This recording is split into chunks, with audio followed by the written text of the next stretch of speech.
Bien, tenemos el placer de conversar esta mañana con Magín Díaz, ex director de Impuestos Internos, economista. Don Magín, buenos días, bienvenido al programa. Buenos días, gracias por invitarme. Bueno, usted ha estado escribiendo, yo creo que al público que ve televisión, al público que nos sigue, hay que orientarlo sobre las cosas, sobre los retos que tenemos hoy.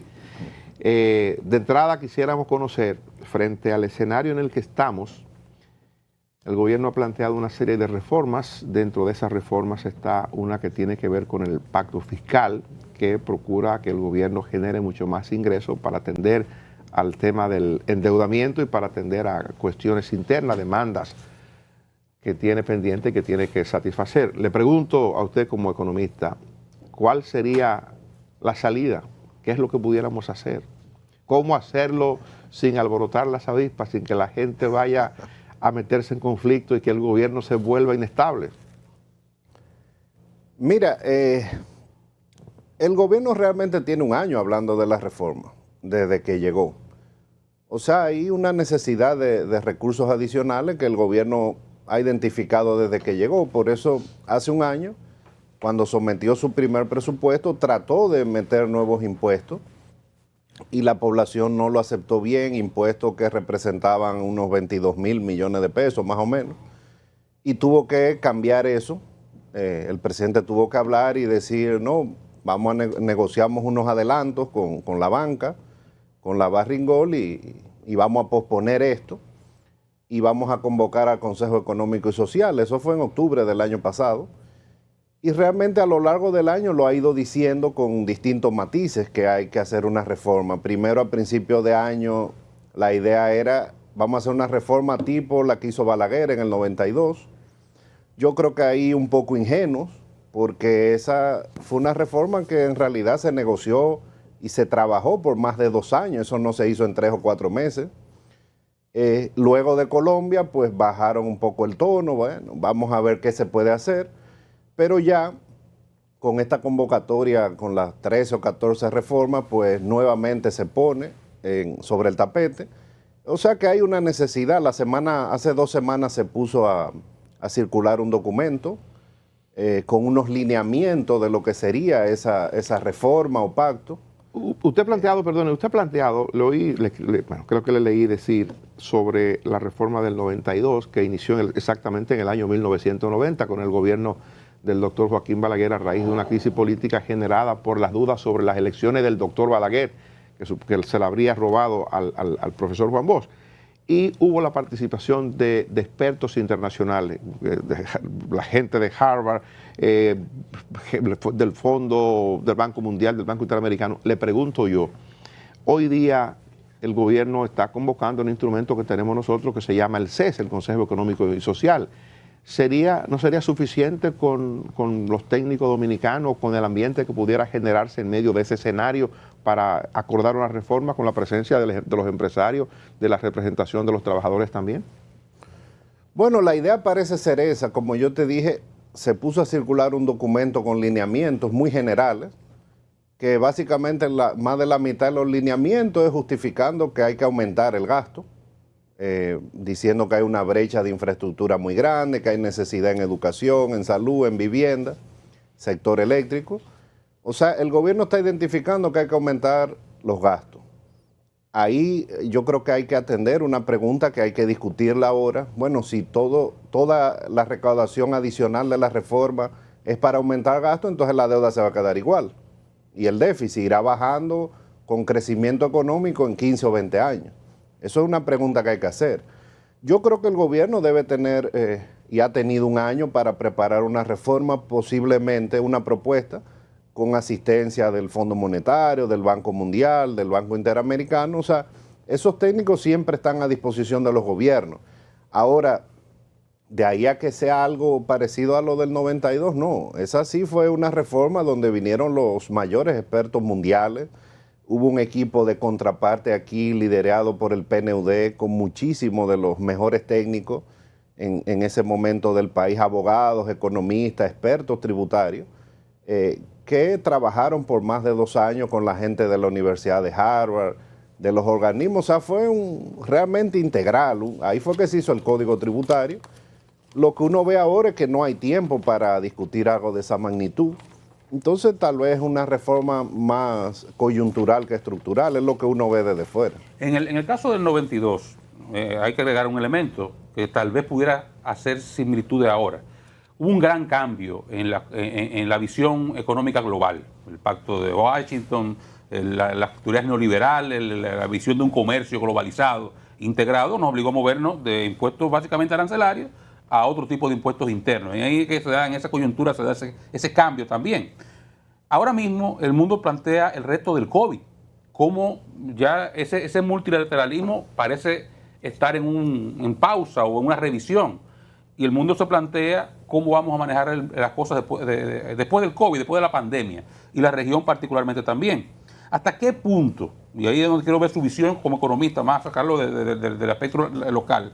¿Hasta qué punto pudiéramos estar viendo transformaciones de esa naturaleza en la forma en que se conducen las economías e incluso también cómo se recaudan los impuestos?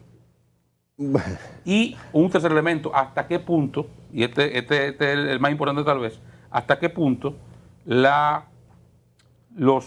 dueños de las deudas de países como los nuestros en vías de desarrollo y la agencia calificadora de riesgo pueden entender también estas coyunturas que se están manejando en este momento? Mira, para países pequeños como el nuestro, yo no veo muchos cambios.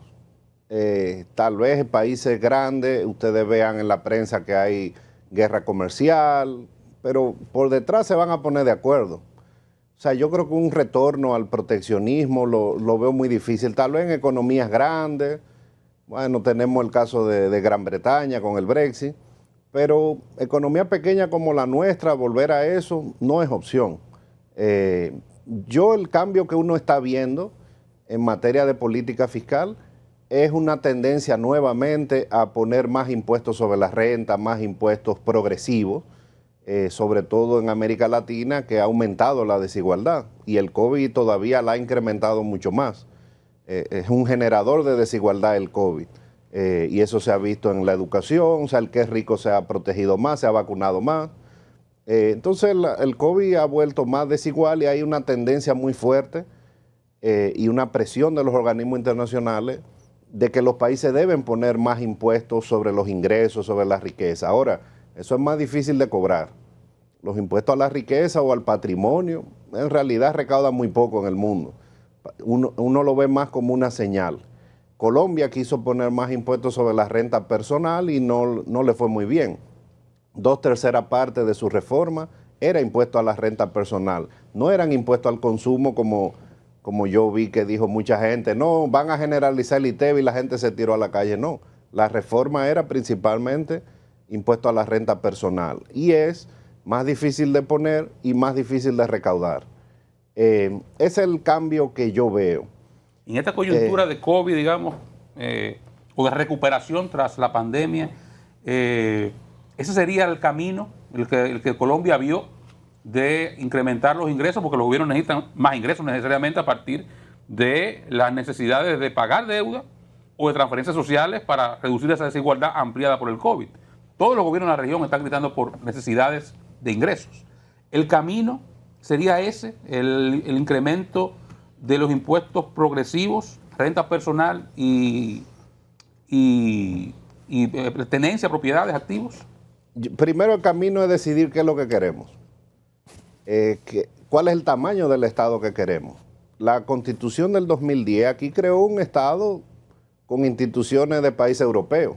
Tribunal Constitucional, Ombudsman, que es el defensor del pueblo. Esa es una figura de países nórdicos que recaudan 45% del PIB.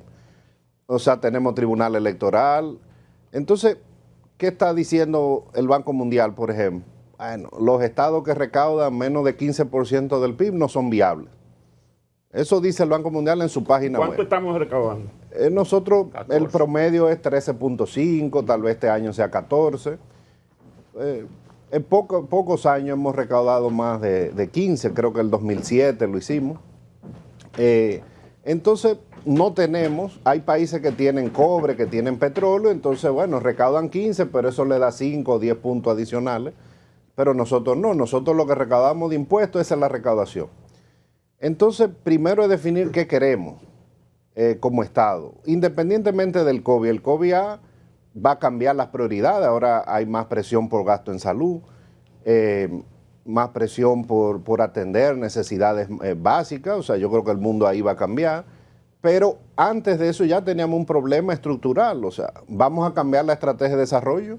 Es una pregunta, porque la estrategia de desarrollo decía que para el 2021 la presión tributaria debería ser 20% del PIB para atender todo el gasto que soportaba esa estrategia de desarrollo.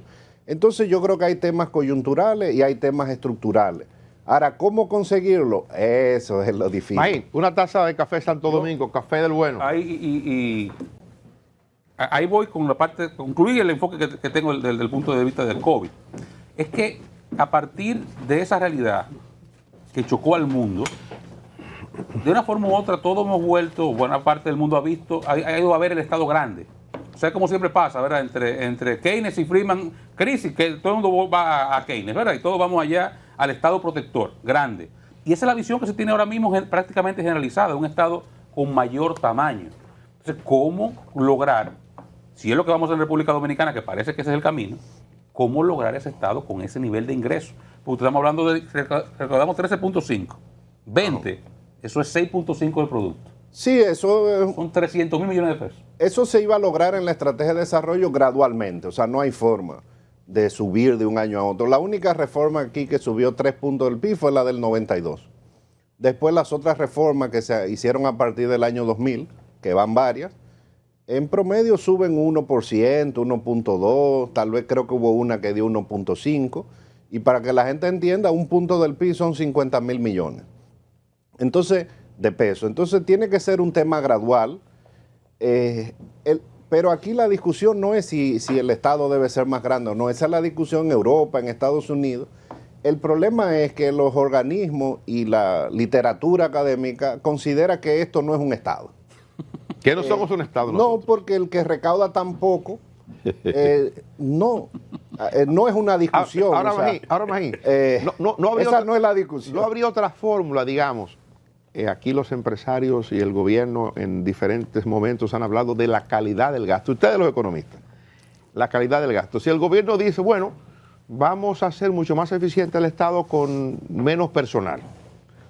Me voy a ahorrar en la nómina pública tanto a partir de que voy a despedir el 30% porque entendí, o el Estado se hizo mucho más moderno, mucho más eficiente y ya me obliga a prescindir de una gran cantidad de empleados y eso es un ahorro. Y eso lo puedo dedicar a infraestructura, por ejemplo. Entonces no es ahorro, eso es reasignación.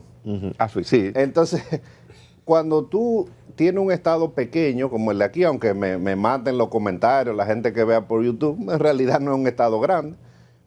Cuando tú haces ahorro, entre comillas, en un lado, tiene que destinar eso a otro. ¿Y si lo ahorramos y entonces lo pagamos a la deuda? Bueno, entonces el gasto ahí tiene que bajar. El tema es, por ejemplo, a la fecha, la última vez que yo chequeé los datos, hace más de un mes, en este primer año de gobierno hay por lo menos 35,000 empleados públicos menos.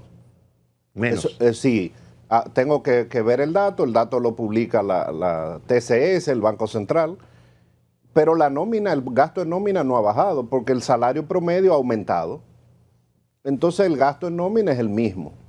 La inversión, por ejemplo, este año va a un ritmo bajo, pero entonces ha aumentado el gasto corriente porque hay 30,000 millones en vacunas. Entonces, en estos países, o sea, lo que se ha llamado ahorro en realidad es reasignación de gasto. Ahorro cuando tú mejoras el superávit y paga deuda, por ejemplo. Eso es otra cosa.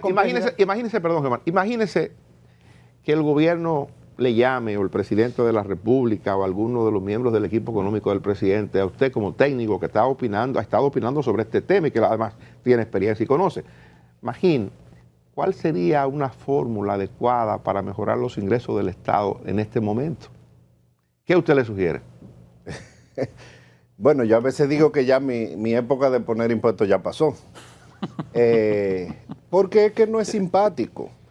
O sea, no hay una magia. Yo hablo mucho con los mayores expertos de la región en impuestos y digo, bueno, ya es hora de que ustedes inventen un impuesto nuevo que no afecte a nadie. Eso no existe.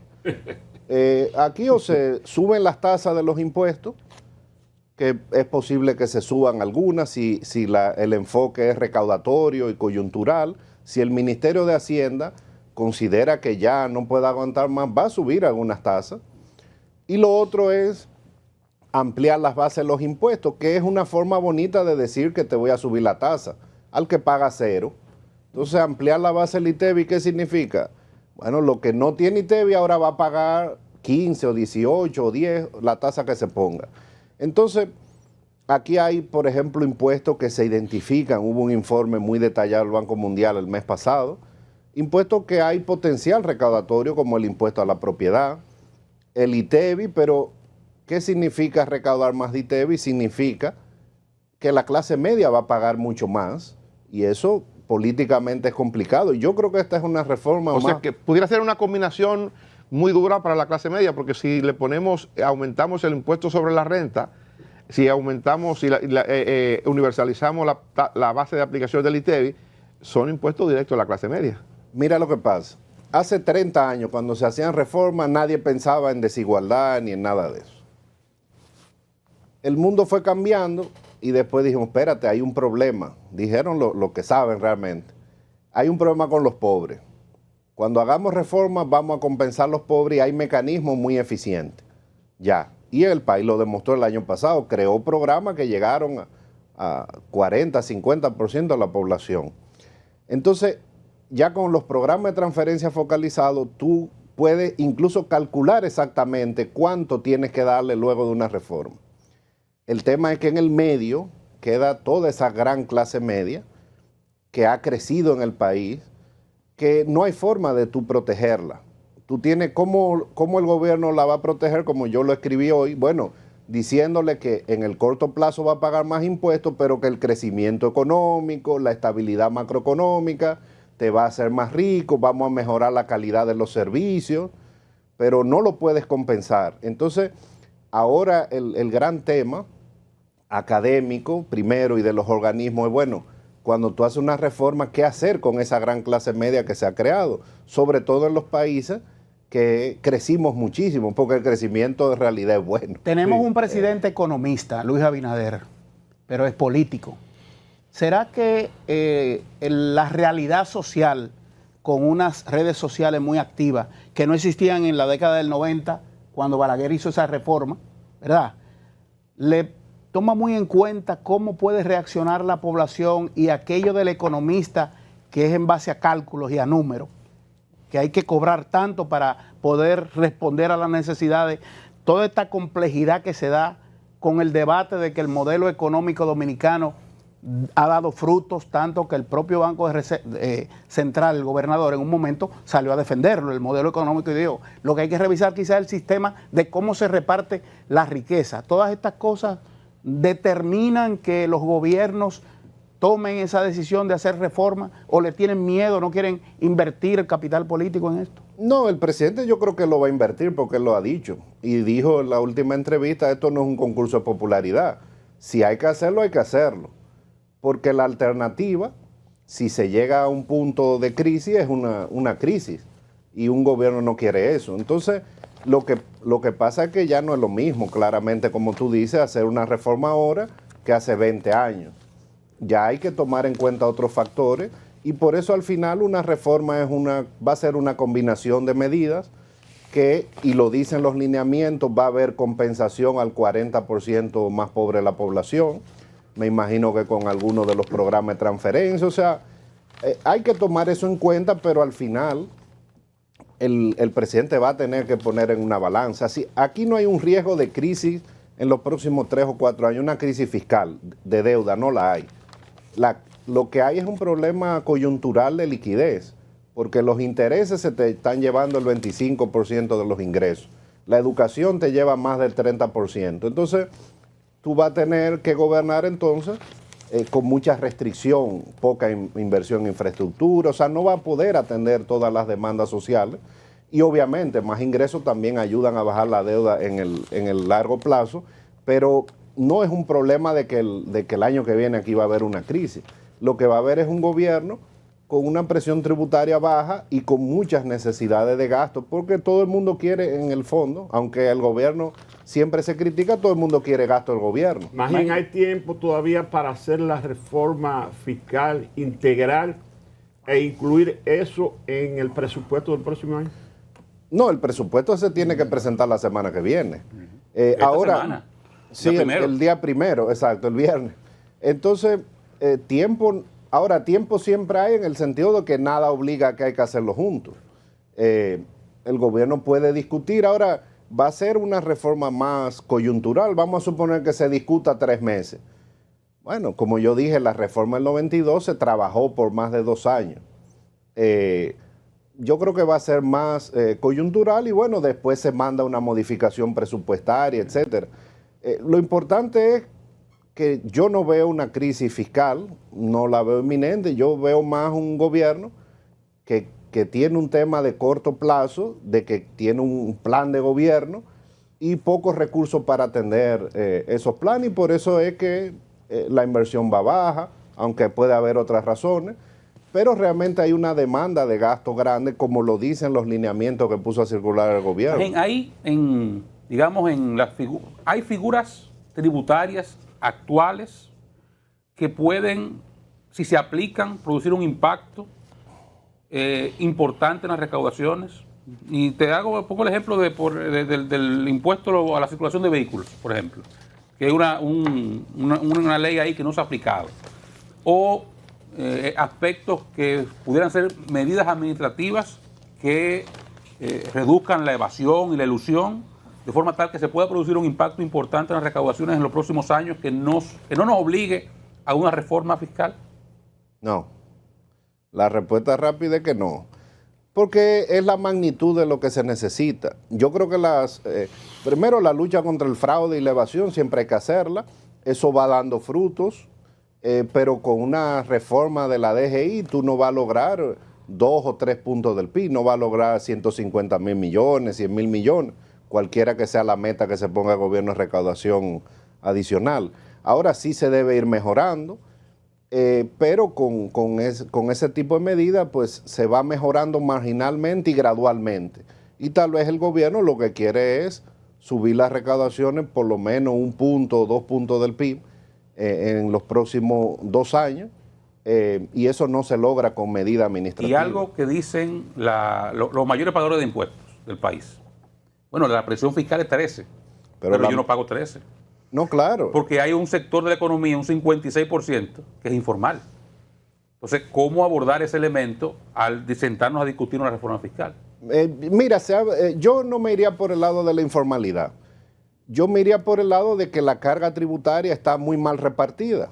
Y eso está calculado. O sea, hay sectores que tienen una carga tributaria 2 o 3 veces más que el promedio de la economía. Y ahí está el sector industrial, está el sector financiero, el sector de telecomunicaciones, eso es así. Entonces, bueno, eso hay que repensarlo en una reforma integral, pero eso surge porque tú tienes sectores que por ley no pagan. Pero en la informalidad también. La informalidad, ¿cuál informalidad? Porque hay varios tipos de informalidad. Si más de la mitad de la actividad económica se produce en la informalidad, quiere decir que por lo menos de renta hay cerca de la mitad de lo que debería ingresar el fisco, que no entra. Sí y no. Mal calculado. Sí y no. Porque hay varios tipos de informalidad. Cuando hay una informalidad, que es la que se llama diabólica en la literatura, que es el que es informal porque va a evadir y no quiere pagar. Pero hay una informalidad, que aquí es la mayor parte, que tiene que ver con capacidad contributiva. No tiene capacidad contributiva para pagar impuestos sobre la renta. Por ejemplo, de los 2.500.000 informales, que es ese 56%, hay casi 500.000 trabajadores que son servicios domésticos, etcétera, que tú no le vas a cobrar impuestos sobre la renta, caen fuera de los rangos, de los umbrales. Entonces, ahí hay un tema de capacidad contributiva. Ahora, los impuestos indirectos, los informales sí lo pagan, sí, y eso está calculado. Imagínate, se nos termina el tiempo. ¿Qué pasa? ¿Qué pasa si no logramos hacer reforma?